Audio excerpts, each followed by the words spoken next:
Hey America, welcome back to the Real Music Observer. My name is Dave, observing real music in real time for real people like you and me.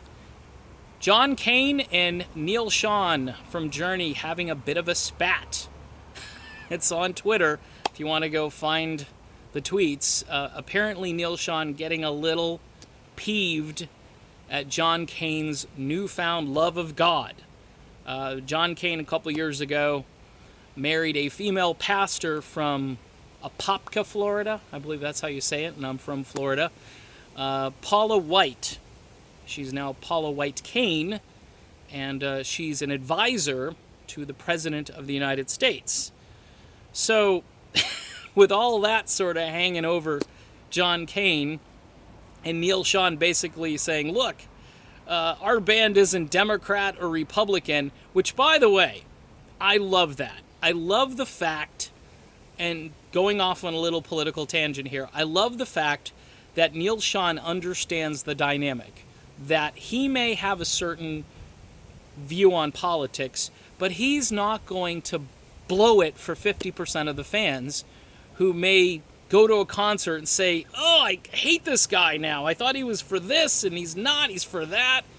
And I always think entertainers, rock stars, should just shut up and play the music. And kudos to Neal Schon, but the problem for Cain is, Cain, because of his position and what he's advocating now and who he's married to, that kind of makes it clear, in a sense, where he stands on certain things.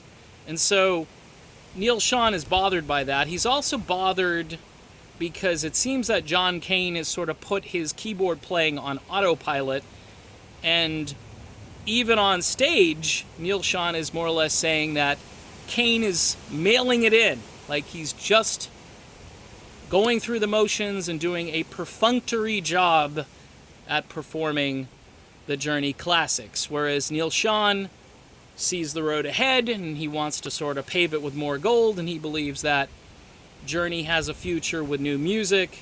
I'm hoping that they may want to find another singer, but that's a whole other video.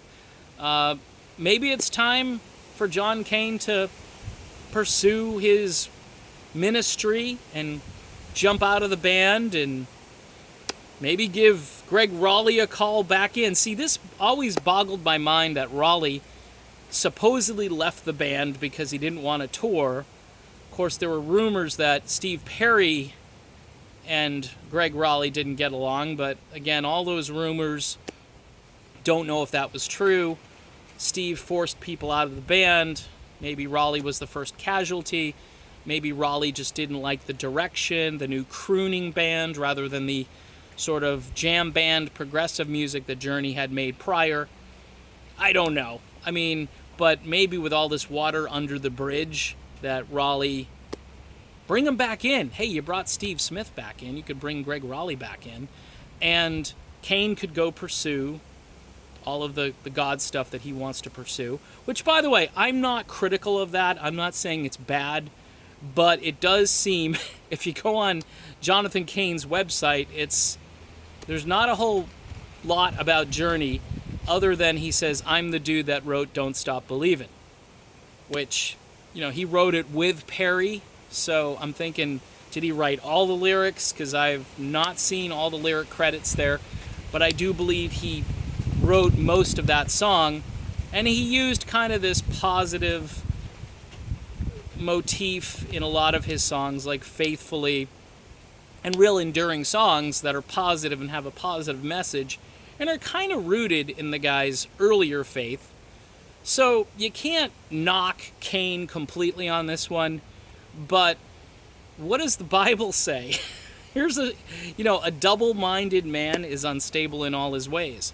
So Cain's got one foot in the world with Journey and one foot in his Christianity, in his Christian ministry, and he's married to Paula White, who's one of the chief spiritual advisors to the President of the United States.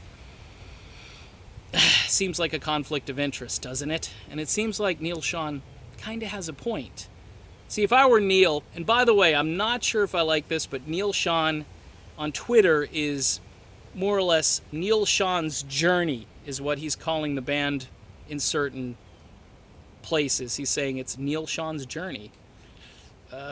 Okay, well, it is his baby from the beginning, but, you know, it just conjures up, you know, the Grassroots featuring Rob Grill, you know, all of these bands from the past who more or less put a star, you know, in the center and make sure I get top billing. And yes, of course, it's Neal Schon's baby. Of course it is. But if it's a team sport, which he sounds like he wants to play on a team that is at the top of their game, then it should just be about Journey and not about Neal. Although I understand where he's going with that. I think at this point in time, he's been the only member that's been with this thing since the very beginning. So kudos to him for that. Maybe it's time to bring back some of the old players and make this a classic band again who can perform new music with new enthusiasm. And maybe John Cain, maybe he needs to take a bit of a hiatus, or maybe he needs to concentrate full-time on his ministry. It's not like he doesn't have enough money. You know what I'm saying here? He is going to get royalty checks for that Don't Stop Believin' song for quite some time. And his kids and their kids and everybody else related to Jonathan Cain. In fact, I may try right now to go on Ancestry.com and see if I'm related somehow to John Cain and maybe give him a phone call. Anyway, that's it for the video. Little spat, little brotherly love spat. Maybe it'll just blow over, and maybe it won't. We shall see. And, of course, we will talk to you again soon.